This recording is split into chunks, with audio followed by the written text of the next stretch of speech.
আমার নবীর নূর হইলে আমার সমস্যা কি? আমার কোনো অসুবিধা আছে? আমার নবীজি নূরের নবী হলে আমাদের কোনো অসুবিধা আছে?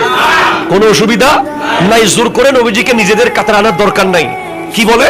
ইন্নামা আনা বাশরুম মিসলুকুম, এতটুকু বলে। ওই আর মতো গরুর ডাক্তারের মতো। এক ডাক্তারের কাছে রুগী গেছে, রুগী কয় আমার প্রচন্ড জ্বর। ডাক্তারে কয় আপনি লোহার গরম গরম লোহা লাগাই দেন। এখন ডাক্তার সাহেবের কথা মতো রুগিয়ে গরম গরম লোহা সেক দিতেছে জ্বরের উপরে। রুগী পরে মারা গেছে। পুলিশ আইসা কয় আপনি কি ডাক্তারি করলেন?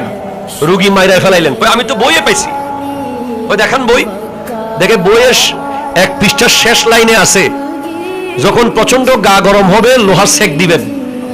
কিন্তু এখানে পৃষ্ঠা শেষ, পরের পৃষ্ঠায় আর যায় নাই ডাক্তার সাহেব। পরের পৃষ্ঠায় লেখা আছে রুগী যদি মহিষ হয়। কথা কি আপনারা বুঝতে পেরেছেন? রুগী যদি কি হয়? রুগী যদি মহিষ হয় বা এ জাতীয় কোনো প্রাণী হয়, ওনার গায়ে গরম গরম লোহা দিবেন। এটা একটা কথার কথা আর কি। এখন দিয়া দিছে মাইনসেরে।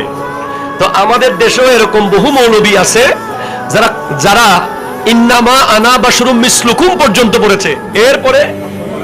এরপরে আর আয়াত পড়ে নাই। ইউহা ইলাইয়া এই জায়গায় আর যায় নাই। কয় এই জায়গায় গেলে তো চাকরি থাকবে না। ঠিক কিনা কথা ধরে বলেন? এরপরে আমাদের দেশে আরো কিছু আছে।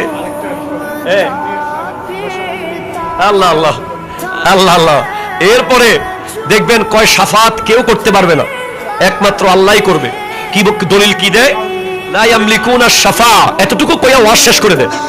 এরপরে যে অর্ধেক আছে ইল্লা মানিত্তাখাযা ইনদার রহমানি আহদা, কেউ শাফাআতের মালিক না, কিন্তু যাদের সাথে আল্লাহ ওয়াদা করেছেন তাদেরকে শাফাআত করার সুযোগ করে দিবেন আল্লাহ।